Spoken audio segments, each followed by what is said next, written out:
Welcome to Across the Desk and our new series in partnership with Maddie Dever, the Autistic Rambler.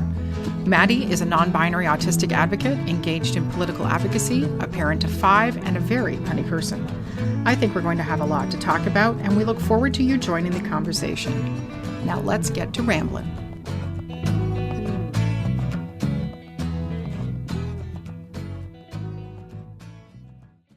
Hello and welcome to Across the Desk. My name is Elizabeth Plouffe and I am the host of Across the Desk, and I am blessed beyond sprinkles and unicorns to welcome Maddie Dever as we continue our Autistic Rambler podcast. You gonna say hi? I'm going to say hi. Thank you for introducing me. I enjoy sharing the rainbows and unicorns that I come across. And anytime I have an opportunity to chat with you is a blessing for both of us. You kiss butt nicely. Thank you. You're welcome. We both have a thing for Funko Pops and unicorns and a variety of magical moments, which is awesome. So we are here today. Today is a Thursday, and the reason that's significant is that it's also sunny-ish outside. And our weather, I mean, Maddie's coming to us from outside of Ottawa, Carleton Place. Yep. Oh, there you go. And I'm in Burlington, but we are both in Southern Ontario, which experiences a rather wide swing of weather on any given day. And so why is that significant? So Maddie and I had a chat yesterday, and one of the things I have a growing concern about is the amount of inside time the autism community participates in, and my own son included. He is very active and gets outside and what have you, but there are certainly times where my normal for getting outside intrudes on his need to be inside. And so what we are going to chit chat a bit about today is that with July fast approaching, this is actually another example of intersectionality, because not only is there issues, I mean, I don't like using that word. We'll find a better word someday. Challenges. Sure. Challenges and opportunities for the autism community and getting outside and not being social. That's not what we're talking about today at all. Just getting outside. But one of the reasons we're talking about this is Maddie made a really interesting point yesterday that his particular intersectionality around getting outside is his autism and his little buzz share that gets him around the world. So tell me a little bit, Maddie, because you still travel quite extensively and get outside, but you have a very unique perspective on the challenges, but also the benefits. Mm-hmm.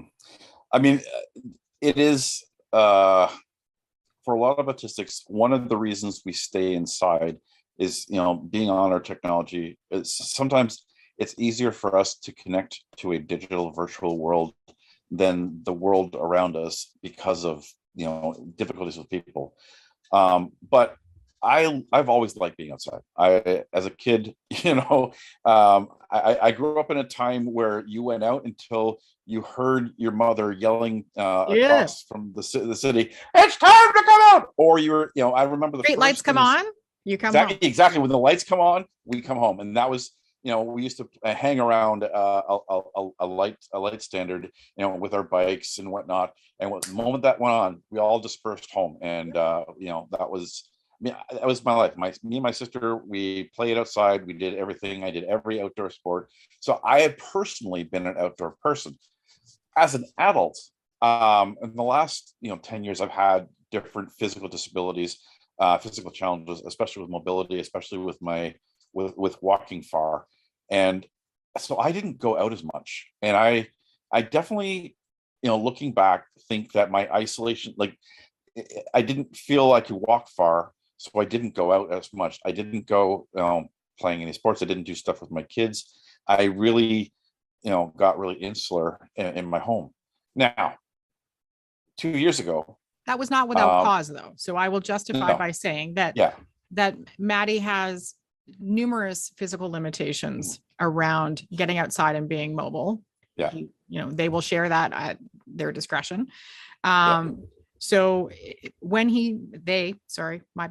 they mentioned this, it is very serious. They are not in any way stating I have a sore thumb and, no can do. Yeah. Like, this is significant. Yeah. So, I mean, it was, I could have gone outside and sat on a porch. I could have gone to the backyard and did some stuff. But because I was challenged in going beyond that, I didn't go out as much as all. I mean, it was difficult for me. So it was just easier to stay home.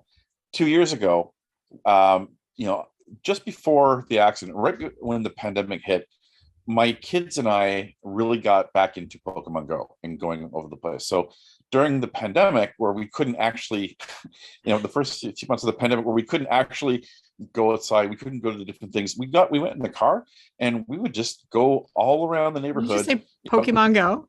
I said Pokemon Go. Okay. So that got us doing things. That got us, moving around more. But I had a car accident, which gave me a severe spinal injury that I ended up having surgery. Yeah, you gotta be careful. In the summer, and I, so that was in the fall of 2020. So all the fall into the winter, I was bedbound. Totally, my life just changed in an instant. I was bedbound, and over the winter and over this, up to the spring, I was beginning to be able. Well, I was desperate to be able to get out of my room, and I had a friend that had given me a motorized wheelchair. So as soon as the snow went away, because up to that point, anytime I went out, I was being pushed in a wheelchair, and that's trying to get other people to take me out was very difficult. But when I had the wheelchair, all of a sudden, I could make myself go. I could take myself. You had control. Places. I had control, and my life is very limited to the things I can do. I can do a lot of things. I can talk. I can think of things. I have. You can talk. These 4 fingers work. Well, most of the time, as long as I've had enough coffee. As long as there's enough coffee in the system, I can talk. But I can write, and with my 4 fingers, it's slower and everything, but I still have that ability to do that. In my little office space here that I have, there are things that I can do. Outside of that, everything needs to be done for me. I need food made for me, brought to me. I need help with pretty well most other activities of daily living. Put me in a wheelchair, though, that I can control. I have movement ability, so I can go to people. When you're out and about, people can do things for you. Like go into a store, you can ask them to get things off the shelf. Well, they can do that with you, right? Like when we came and met with you in Toronto, and didn't I enunciate that front? So when Paulette, I laughed about the Pokemon Go, not in a derogatory way. Yeah. So Paulette, who, if you have listened to our other podcast, The Future Looks Good, Paulette is a huge Pokemon Go person. You are not a little, it is sometimes we will be out in public and she's like, hang on a second. I'm like, what are you doing? And she's checking her phone. And that's because some little bigamaroo has like binged up on her or whatever. And she's like, oh no, I've been chasing so-and-so. And I was like, what are you on about? And Jason, our chief product nerd for Spiro Careers Canada, is also a Pokemon Go person. I have yet to jump on the band. Trainer. We're called trainers or masters, depending what you want to do. Hey, Yoda, you can do whatever you want with the Pokemon Go. But I know Paulette uses the Pokemon Go when she goes out with her clients as a means of encouragement to get out, get walking, turn it into a game. And, that not only the positive reinforcement, but if you gamify the walk or you gamify the activity, then there is if I may, could I posit a theory that by adding a competitive element, right, you have that extra. So I do what are called Conquerors Challenges. If anybody's ever interested, and you can bike it, walk it, swim it, whatever you want to do, and it tracks your movement. I just got medal number 4 or 5 for however much I was walking. There's a whole bunch of ways to gamify it. So I I laugh with Maddie, not at Yeah. Maddie, because I think gamifying outdoor activity Yeah. is fantastic. So when I started first using the wheelchair and going, I was like, one of the first things I was doing was I was in my wheelchair going around and playing Pokemon Go. I mean, every day I made sure I went out a Paula's bit, nodding. because I wanted to catch things. But um, I I look at I have an interesting take on the world. I see things in front of me as I'm living, in the first person, but I also see things topology. Like I'm always seeing things as a map view. So the interesting thing about Pokemon Go is that it's this alternate world sitting on top of the real world where things are. So now when I go about, all around the community, I am seeing the gyms and the Pokestops in as if they were in real life. Like I'm Oh, visualizing like them Free there. Guy. Yeah, yeah, basically, it's just these glasses. If you guys haven't seen Free Guy, I'm going to watch it tonight. It is a really great movie with Ryan Absolutely. Reynolds and an excellent cast. And it just talks about, to me, it was all about Mhm, our perception of the world and what happens when mhm, that veil is lifted. And I mhm, think that could speak volumes around white privilege. It can speak volumes mhm. around able privileged. It can speak volumes about how the neurotypical community tries to force the neurodiverse community to assimilate, and they want the Yeah. neurodiverse community to accommodate versus adapting. um Yeah. there's all kind of that. So if you haven't seen Free Guy, I think, wouldn't you say that that's kind of a Oh, simile it is, for? and it's definitely lifting the veil. It's first of all seeing that there is a veil, understanding that the reality that the worldview that you see the world from is not the only worldview that exists. 100% You agree. know, Yeah. it's one of the reasons why even online I make an effort to not have a very narrow um, um, uh, what's the word when you see everything, View. echo chamber. Oh, I make sure that oh, yeah, yeah, that yeah. You yeah, want I make different sure that opinions, you want different yeah input, because yeah, totally agree. I want to see things that I disagree with, and I want to see things that I agree with, and I want to see things that are in the middle, because when you're I used to see things very black and white, right, and very rigid, which is a very a common autistic characteristic. Yeah. um and I think a lot of my issues in my teens, 20s, and early 30s is because that black and white, very rigid view of things, allowed me to be susceptible to propaganda, susceptible to a Sort of a view of the world that, narrow-minded view of. yeah, Yeah. and but the thing is, I also have an issue with hypocrisy. So this is it. When you start seeing the veil slip, Yeah. right? You start seeing that there's other views that might be right, that your Yeah. view might be wrong. Well, not It wrong, wasn't. but maybe different, right? Like there's Well, ways to. I mean, yes. Well, some views are wrong. Killing people, wrong. yeah, Kicking puppies, wrong. Doing other things, absolutely, wrong. yes. Going So yeah, outside, there's various degrees. and I remember I go back to some of the training I had in school. So I took journalism classes, I took ethics classes, I took civics. I was very much into it, and it's one of the things that I was taught in journalism by, I remember going to sitting, we went for a date, and I think with the Ottawa Citizen, and just talked with journalists.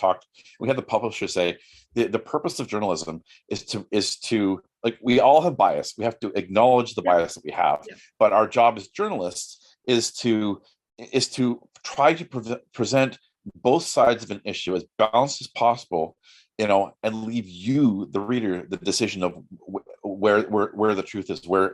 Yeah. And I've, there was a period of time in my 20s where I didn't do that. I was very, very black and white. And as I was starting to see, this veil slip, that there are other things, that other people can be right. I mean, I one of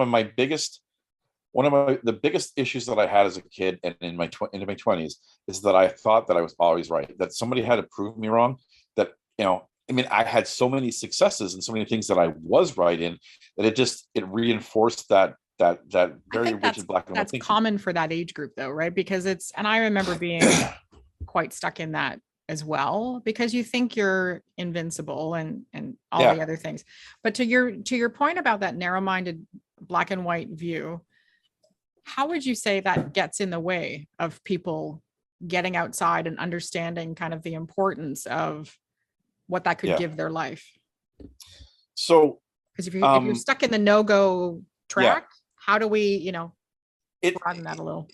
so there's I think there's two things that keep and I'll generalize this. I think it's not just autistics that have this challenge.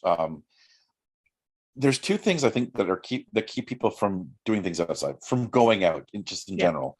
One is the fear of how they're going to be seen, the social aspect, and then there can be fear of the environment, fear of You a mentioned lot fear of of autistics. bugs. Yeah. Yeah, a lot of autistics have fear of bugs. They have fear of the noise. They have fear of how they'll react to the environment that they're going to be in. If they get Um, overstimulated, or there's a friend of exactly. mine, their daughter is not autistic, however, was for a very long time absolutely phobic about wind, which, Yeah. later on in our series, Maddie made a really excellent suggestion about talking about sensory issues. And I wonder if part of it, this, no go outside thing, is sensory processing for things like wind, noise, sun, Oh, rain, all of those things that hit our sand, skin. sand, Well, I mean, if you're stepping mud. out your front door, unless you live on a beach, you're unlikely to, you know, get sand. Well, But yes, okay, so just say, okay, stepping on grass. Okay, there's yeah, a difference in feeling of being in shoes. Socks. It can get to the point where it's the socks that's the issue, right? yeah, So if you yeah. don't wear if wearing socks is a real challenge, and it is for me, and it is like I wear socks to go out, and only then. And I don't care about matching socks. I love the process of matching socks because I like patterns of matching things. So I've always matched the kids' socks. I've never cared that they match their socks, but one of the ways I stopped the problem for me was I just bought black socks. I got rid of all of my socks. All my socks are black, My so I husband did can that. wear anything. Yeah, Yeah. and it's like, I mean, I now have a couple things, colorful socks that I wear in particular occasions because I want to. They're part of the outfit. But going out, I just wear black socks. But I don't like wearing socks, and my kids don't like wearing socks. But I don't either. I don't have them on right now. but some like my there's one of my kids that really likes being barefoot all the time outside, and likes the feel and doesn't like the feel of being constrained by their feet, and so they're gonna go outside as much as possible with that. And if they're told they can't, then they're not going to go outside. Like, it becomes an issue. And I think sometimes, like, the things we've experienced or we've been told we can't do, if we want to go out, we have to do it this way, and Yes. some part of that is a problem, then it just creates this stop in us that later on another situation happens and we're blocked because of how we experienced in the past. So it's a challenge. Like, we're expecting a challenge, and we don't want to be challenged, and doing things, staying where you are. It's, there's another term for this. In a general term is called autistic inertia. Like, we don't want to change from what we want to be, especially if we know we've had a challenge in this thing in the past. And the more times we've had these challenges in different situations, the more averse we are to doing it, even if there's a better and easier way for us to do it. It's just it's a block that's put in front of us, and it needs, we need, help and guidance to try doing things a different way in it, so Mm. that, for example, just a simple thing, going out the front door and maybe something happened, and you had to wear particular things. Okay, so maybe try going out the back door, where you haven't had the challenge, and you do things in the way that you're comfortable doing. Mm. It's a different thing in a different way, and the more you do that, then I have found, the more I've shifted my thinking to try things in a different way, away from the areas that I've had problems. It's less of an issue for me to go doing things the way I have had challenges. You again, just said something I'm a little bit before that. You just said something very significant though, called, you said it creates a stop. yeah. And I think I like that because we can create a stop and we can create a go. Mhm. And recognizing that, placing what we feel is the right way, right? And my son and I battled this a little bit because he just refuses to tie his shoelaces in such a way that doesn't present a trip hazard to me. Right. And Yeah. I get a little like, dude, you're 24, like tie your shoes up properly. And now, bless his heart, he's like, Mom, seriously, it's not your problem. And I'm like, Yeah. valid. Okay. Like, good for you for telling me off, because you should. Yeah. Like, I don't need to My mommy you mom, that way anymore. my mom realized when I was like 7 or 8 that two shoelaces and I were never going to get along. So Velcro shoes, and I live for, I believe Velcro shoes are one of the best things that happened to me, because I had significant struggles with tying laces. To be honest, I think I remember when I was in grade 1 or 2, grade 2, Okay, we had Maddie, sorry, Maddie, can you pause for just, I need to go yell at somebody. Can you pause for just 1 second? Yeah, just like that. Sorry about that, Maddie. And I might leave that in, I might not. So I'm coming to you from Tech Place in Burlington, which is an amazing co-working space.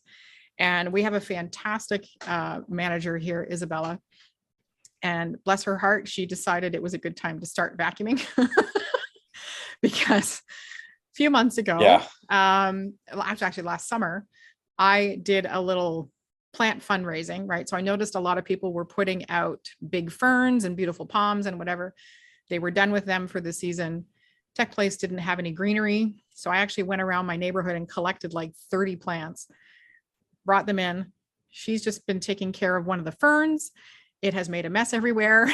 So she's decided to vacuum it up right now. All right. So you've created a fern gully, and now she's got the sucky job to vacuum it up. Ha, ha, ha. We are so lucky to be here. And she's so patient with me continuing to bring in more and more plants, because to me, okay, so this actually ties in. That's kind of funny. To me, any office without plants is so sterile. And we're on the 8th floor. We have no ability to open a window. And here it's almost like, I was going to make like a drug addict joke, but that's not really funny. It's like putting a chocolate bar, in front of a chocolate addict and saying, no, you can't have that. So the whole front of our Tech Place is floor to ceiling windows with views of Lake Ontario, with views of the Niagara Escarpment, with views of all the trees and all the whatever. And for somebody who, like you, loves being outside, gets energized by connecting with the earth in some capacity or another, getting my feet on the ground, whatever, I have to go down 8 floors to do that. So I brought some of the earth up to Tech Place, and it just changed. And Isabella says the same thing. Everybody says when they walk in now, what a difference it made, just having nature in here in some capacity. So I brought in houseplants. We now have a little sunshine area in the lunchroom where there is 2 palms, 2 orchids, and my daughter gave me this really cute sloth that grows the grass out of its head. Like a chia, I don't know what it is, but cute as a button. So that's out there. And so I have just continued to kind of sneak plants in. And my puppy was in today, had to take my puppy down for a pee, discovered that somebody has dumped a relatively healthy looking cactus in an odd spot. And it's everything in my being not to go down and rescue the cactus and bring it up. So any plant issue, invariably somebody knocks at my door and says, can you help me fix this? And I mean, this honestly does tie together in that I have moderate anxiety, right? So manageable for me, not medicated. I tried that. My family has a history of addiction and other things, and trying to manage my anxiety medicinally, pharmaceutically, was not successful. It caused me more stress to manage it that way. One of the things I do to help manage my anxiety, right? I am a body that needs to be active with a mind that is weak to, to get my ass outside.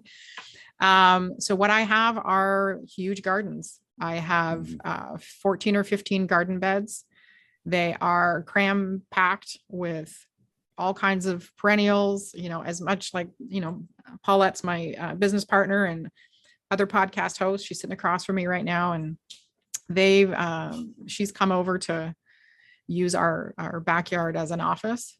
And she'll attest that there's just plants everywhere. And the other thing I find, and I don't know if you have this, Maddie, and I would love to hear if you do. I find when I go near a tree, there's a couple of different things. Trees fascinate me on so many levels for what they do for the environment, for the interconnectedness that they've proven in a forest between trees, that energy exchange that happens between the tree and the earth and those who choose to recognize that and participate in it. We have a massive 40-foot linden in our front yard, and I will sometimes just go out and stand under it and look up, and the oxygen changes, my heart rate goes down, whatever. And then when the pandemic began, we started to hear about healthcare professionals who, of course, were bringing home, unimaginable stress. Yeah. And what one person suggested was they would stop at a tree in their yard before they went in the house and just touch the tree and just take a moment and leave their day with the tree.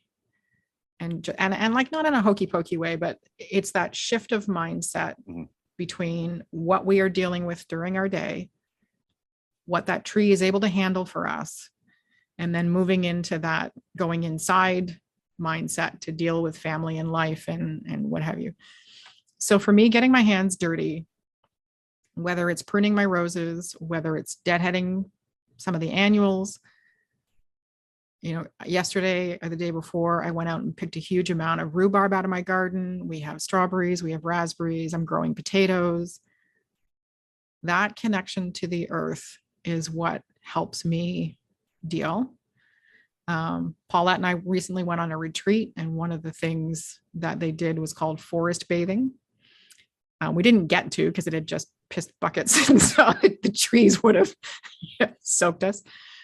But we took a moment to just stand and listen. If all you can do is stand, whether it's concrete for you, whether it's driveway for you, whether it's front porch for you, and if you have an opportunity, and like wherever you live, listen for a bird song.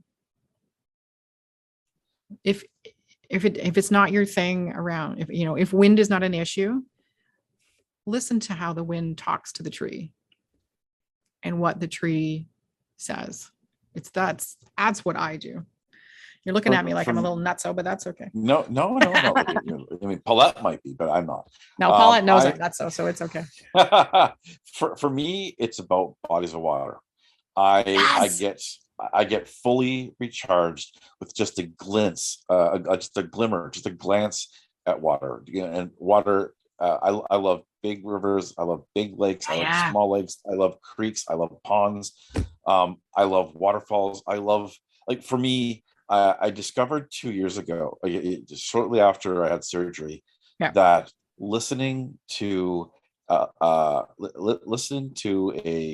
playlist of just nature sounds, especially thunderstorms and the sound of water hitting rivers, sound of water hitting tin roofs, exactly.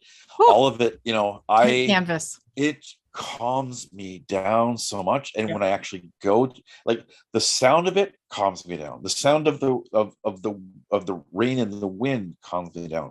Yeah. But seeing it, being near it, recharges me more than anything else does. And I have a couple places around town that I like to go to. Every day, if I have a stressful day, I go out for as long as it's not raining and pouring out, because that's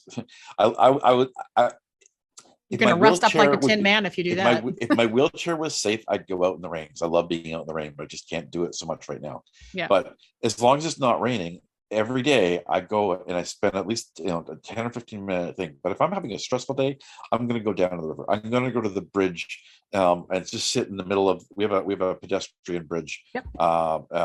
In our town, and I'll just sit in the middle of it and I'll watch the waterfalls and the rapids and just listen.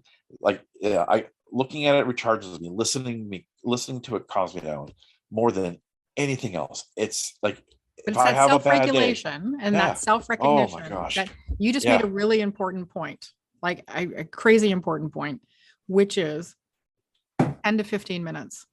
We are in no way suggesting that you need to get out and spend the entire day, Oh, because that's not reasonable, and that's can be unmanageable. yeah. However, Maddie just made a really incredibly important point, not only about how nature affects them, but how they manage their disabilities, right? Be it the sensitivities of being autistic or the sensitivities that have come from the accidents and created other challenges. And they've found the opportunities to be able to go and connect to what helps them. Could we say recalibrate? Absolutely. Recalibrate's a great word. Reset, recalibrate, Reconnect, yeah, ground. strengthen. Yep. It's all of those positive words that move you forward. And that's the other thing that you said earlier that was really important, is that, and Paulette and I talk about this a lot, and we're working on an e-learning series. And one of the things that I kind of championed, and Paulette's amazing in that she'll listen to my craziness and then I'll explain how I believe it connects to the autism community, but then she'll validate or invalidate, and rightly so. She's far more of an expert working with a wider variety of people who are autistic. I have my one experience with my son and how I've raised him and managed and whatever, but that whole one person with autism, her experience has been that when we get into a pattern of isolation and staying inside and whatever, for whatever means, that ends up having far more negative consequences than making a 10-minute change could have, right? So Yeah. 10 minutes of whatever works for you, whether it is, I mean, I love the idea of sitting out on the porch. I make a smoothie every morning, right? So I give myself, it's spinach and protein powder and a whole whack of stuff. And if it's pouring rain, I just have the front door open and windows down, but I can smell the rain and I can hear the rain. Oh, the smell of the right? rain. Just Yes. And the smell immediately for the 5 minutes to hour after a storm, the smell. What's that called? Changes. Trachor? See, yeah, I grew Something up for all my life not having a sense of smell. Like, actually, that's not true. An interesting. I could smell things that no one else could. I would smell an intense smell very strongly, and then it would dissipate right away, like a skunk. It's like, okay, I smell a skunk, and then it's gone. I just couldn't smell anything more than that. But there's other things that I could smell that no one can do. Yeah. Like I've the way I describe it, like there's a spectrum of smells. Like everything has a smell. Every single thing in the universe has a smell. Yeah. Not everybody can smell those things. Not everybody can smell rain, and man, they don't know what they're missing. But after about 2015, I had a doctor that actually put a scope up my nose and said, two things. You don't have a sinus cavity above your eyebrows, which it's some people don't have. So all of the mucus and everything just gets clogged closer. Yeah. But I had a 97% deviated septum. I was about to say that's so I had surgery. Yeah, I had surgery, and all of a sudden I could smell the 3 dimensions. Like I could not only took on a whole new meaning. I could smell things far away, and I could figure out where things were. It's like, holy crap! Does everybody have this, or is this like yeah? Then I started smelling the storms, like the after effect of the storms. Coming. And yeah, I could smell it coming. I could smell the pressure change of the atmosphere. Yeah. It's like it's really, really weird stuff. But I love the smell after a storm so much. It's clean. So calm. Yes. Yeah. Like it's like you're also smelling. If you're in a city, you're smelling the pavement, which has a nice after scent of after things Yeah. get wet. Not concrete, but asphalt. And I discovered it through no asphalt of my own. Got to slide one in there.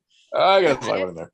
So, one of the reasons we began talking about this is, like, from personal experience, I find nature very healing and calming, and that connection to the earth's energy, and not in a hokey pokey way. That is a physically, scientifically proven thing, around ley lines, around the earth's energy and what it gives out and what it creates and what plants create for us, and how we connect and what have you with that. But I have seen, when my son is in a rough place, I don't think he even realizes he's isolating more than he is.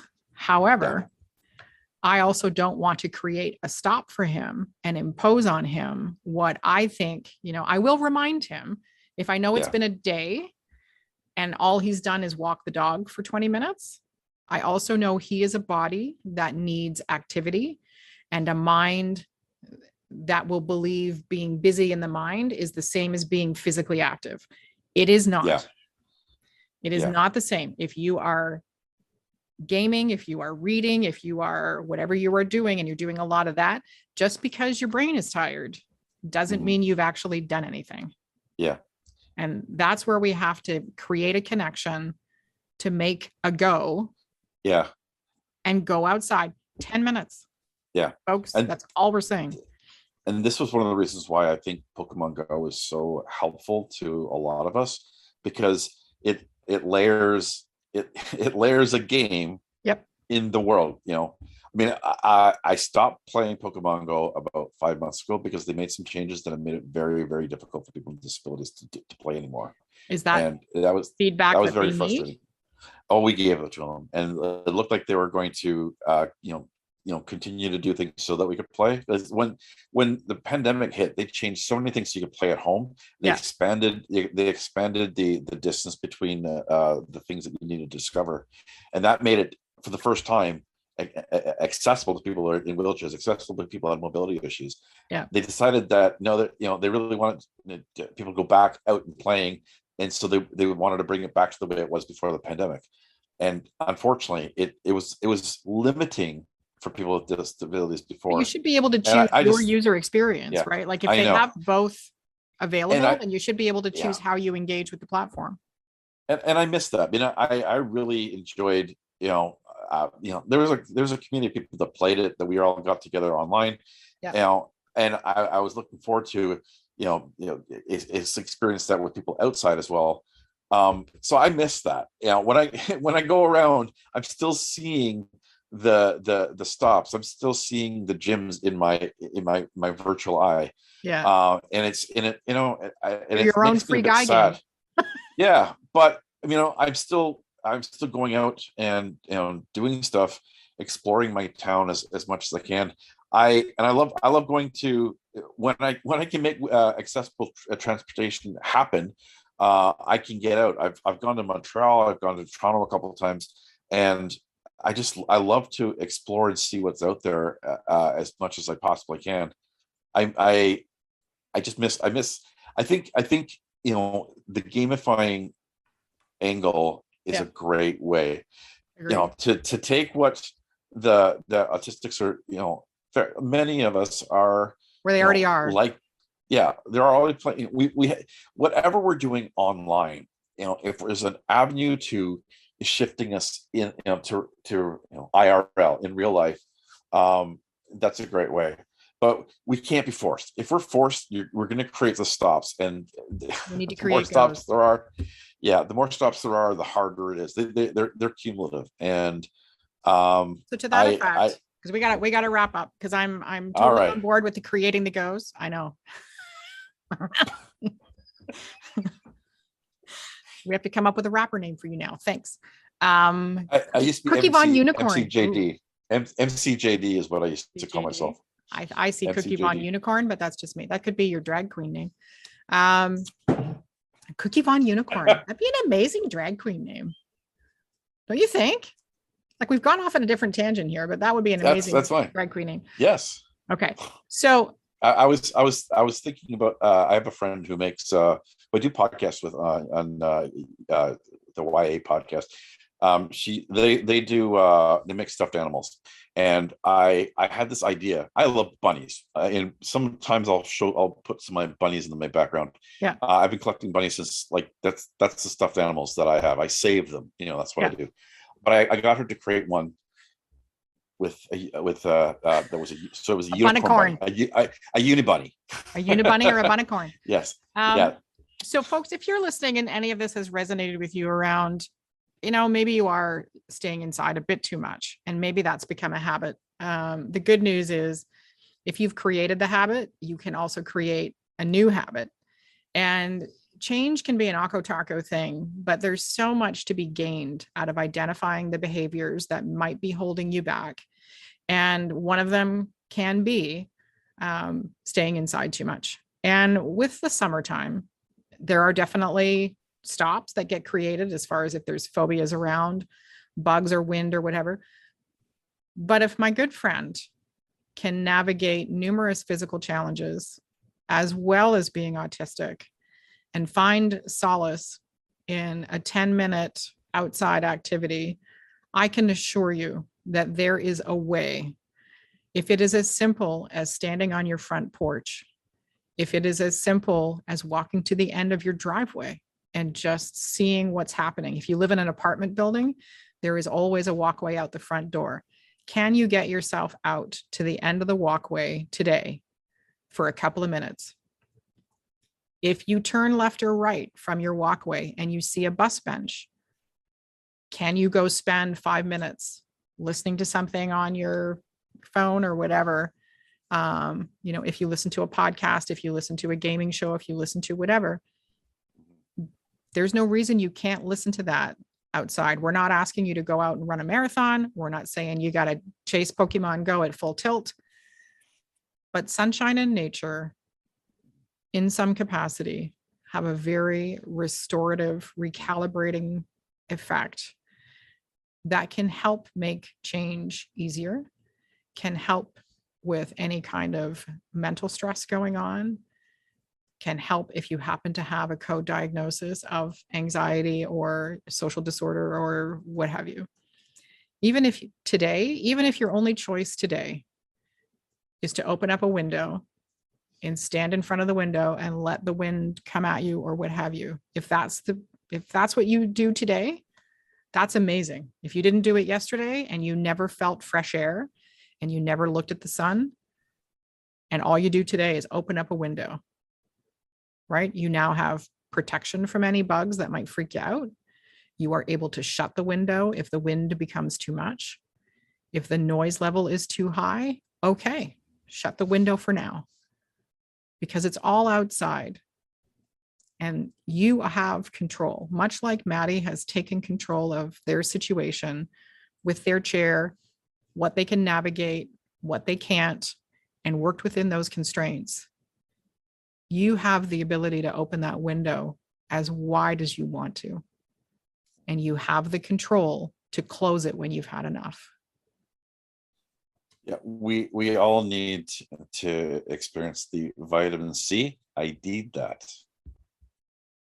I didn't get that pun. That went right over my vitamin C and D, because you need C, D, and sun. Well, you don't get C from the sun, but if you want to eat an orange while standing at the window, then you could accomplish both. I thought I see where you were going there. Yes. But I give you a D in, anyway. Okay. So if you have suggestions, Maddie just made a great point that, gamifying, getting outside is a cool thing. I know there was a company here in Tech Place, and I want to say it was called Kids Connections, something to that effect. And it gamified getting outside. So you unlocked levels, the more activity you logged.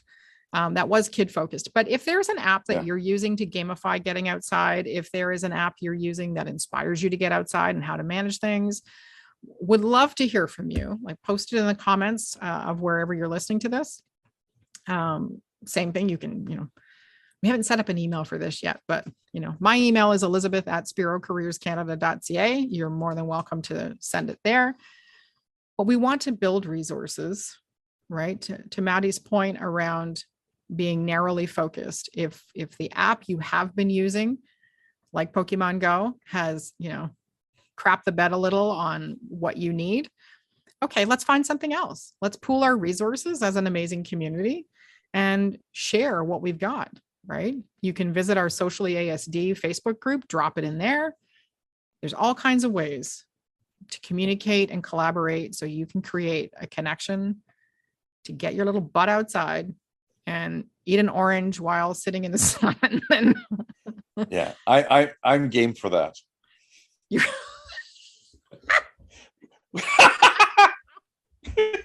Cookie, what are you doing to me, man? Oh, you went all fuzzy. Like, see, even your webcam didn't like that one. Yes, because I laughed too hard. Got scared. Yeah. All right. You are one of my favorite people. So we are gonna wrap up today. Maddie and I had a great conversation yesterday. Okay, you're freaking me out. Can you fix your camera? Oh, sure. So that's not success. There you go. About a variety of topics that they feel would be really important to chat about. And the cool thing is that Maddie comes at it from one point of view. I come at it from another. We each have lived experiences in a variety of capacities. We should probably stick to Thursdays and Paulette across from us, because she nods and makes little whoop whoops and does whatever. It's awesome. Yes. It's like having an audience. It's a living audience. Exactly. A living audience, as opposed to our dead audience. Oh Lord. Oh Lord. I think we both need to get outside today. As opposed to a virtual audience. Virtual audience. Got it. Yes. Sorry. I'm so tired. I have a new puppy. He's tiring me out. So thank you for joining us today. We really appreciate you having a listen. If you have any suggestions again about how you get outside, what that looks like for you. And just a reminder, that the opening and the closing the window thing, I'm not being trite. That is an accomplishment. And as I shared, I think on our other podcast, I have recently gained an appreciation for how sensory issues can impact your life with my hearing situation that's ongoing right now.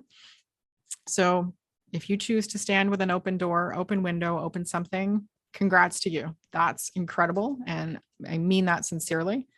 You choose to get outside and go to the end of the walkway. That's phenomenal. You want to go chase Pokemon like Paulette and Maddie do. She's very excited. She's like, yeah, gonna go get one of them little buggers. I think that's awesome. However you get outside. I do Conqueror's challenges. I get shiny medals for doing that, which helps my competitive streak. Let us know. We want to hear from you. Every step is valuable, right? Every step 100%. You make is valuable. There's a song there somewhere. Every step you take, every move is valuable. Yes, I'll be watching you. No, that's gonna like conspiracy theory the crap out of people. We are not. I'll be watching you. Yeah. I'll be watching you. Okay. Always watching. Cookie, come on, man. I have to apologize because I have tried to make a commitment to not use man, but the man keeps coming out. I'm trying not to do that, but we have discussed that man appears to have become a universal word, because I know my daughter and her friends use it with each other and what have you. So I'm trying my best. It's 45 years of using it. I'm working on it. We're getting there. Okay. We are good for today. Thank you so much for joining us. Maddie, as always. Yep. My little unicorn sparkle happiness. You are a pleasure, and I appreciate you sharing your experience, and I appreciate your vulnerability in sharing what your life is like with your challenges. Paulette just about fell out of her chair, so that kind of ruined the moment, but there you go. Well, thank you again. I look forward to coming back for each episode. We got more. So if you're listening, today is June 30th. Tomorrow is woohoo Canada Day. If you are respectful of the Indigenous community, recognize that there are positives and negatives to celebrations tomorrow, and If you are engaged with the Indigenous community, please be respectful of that as well. Wear an orange shirt to just be inclusive. We won't get into that little cluster of crazy, but be inclusive, please. Be respectful, be understanding, and have a great day. We'll talk to you soon. Okay, if you don't say bye-bye, they don't. I said bye. I did say bye. You said bye, like under your, say a break. Come on. All right. All right. Bye-bye. Bye, everybody. Have a great day.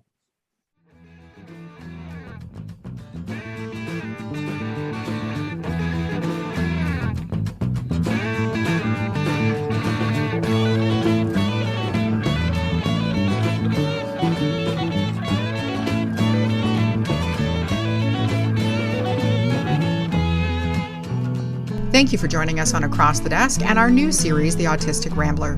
Please visit spirocareerscanada.ca to learn more about the tools we're building with the autism community, and please visit theautisticrambler.com to learn more about Maddie Dever.